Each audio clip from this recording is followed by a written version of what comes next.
প্রচন্ড বর্ষণে পাট চাষিদের মাথায় হাত, গোড়া পচে নষ্ট হচ্ছে ফসল।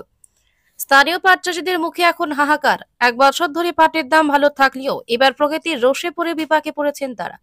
চলমান প্রবল বর্ষণের কারণে পাট গাছের গোড়া পচে যাচ্ছে, ফলে ব্যাপক হারে পাট গাছ মরে যাচ্ছে। এতে চাষিদের উৎপাদন খরচ বেড়ে যাওয়ায় তারা ক্ষতির মুখে। স্থানীয় কৃষকেরা জানান, জলাবদ্ধতার কারণে পাটের গাছ দ্রুত নষ্ট হয়ে যাচ্ছে। পচা পাট তুলতে জমিতে অতিরিক্ত শ্রমিক নিয়োগ করতে হচ্ছে, যা তাদের জন্য বাড়তি বোঝা হয়ে দাঁড়িয়েছে। অনেকেই বলছেন, দাম ভালো পাবো ভেবে বেশি জমিতে পাট লাগিয়েছিলাম, কিন্তু এখন ফসল তোলাই দায়। জল নিকাশির ব্যবস্থা না থাকায় এই সমস্যা আরো তীব্র হয়েছে। তারা চাষিদের দ্রুত পাট তুলে শুকানোর ব্যবস্থা করছেন। এদিকে ক্ষতিগ্রস্ত কৃষকেরা সরকারি সহায়তা ও পাট ক্রয়ের নিশ্চয়তা চেয়ে আবেদন জানিয়েছেন। আগামী দিনে আবহাওয়া অনুকূলে না এলে এবারে পাট উৎপাদন লক্ষ্যমাত্রার চেয়ে অনেক কম যেতে পারে বলে আশঙ্কা করা হচ্ছে। Bureau report, as Bangla. বলুন। বড় চাষি পাট মুচটা মরে গেছে গোটা মেয়েটা ওই খবরটা ঠিকঠাক বলে যাবে। কি চাইছেন আপনারা এখন?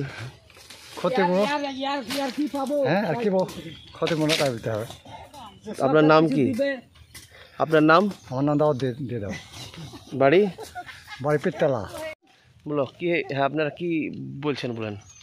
এই যে পাট মরে গেছে, হুম চাষি এতে বাঁচবে না মরবে, হুম যে আর কি ক্ষতিপূরণ দিবে সরকার?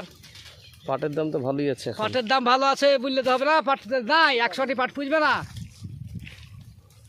তাই কি চাইছেন এখন? এখন এর ক্ষতিপূরণ কি হবে, কি দিবে সরকার, কিছু যদি অনুদান দেয় তাই। আপনার নাম কি? শরীফুল, বাড়ি? পিতলা পূর্ব। 10টা। 10টা? হ্যাঁ। আচ্ছা, এই বহাতে কটা লাগবে? বয়াতে 9টা। 9টা? হ্যাঁ। আর ধুতে? ধুইতে কটা লাগবে, ধরো গোটা কুড়ি লাগবে। কত টাকা খরচ হচ্ছে 1 বিঘা জমিতে? 150টা কি গোড়া। আচ্ছা, 1 বিঘা জমিতে কত টাকা খরচ হচ্ছে?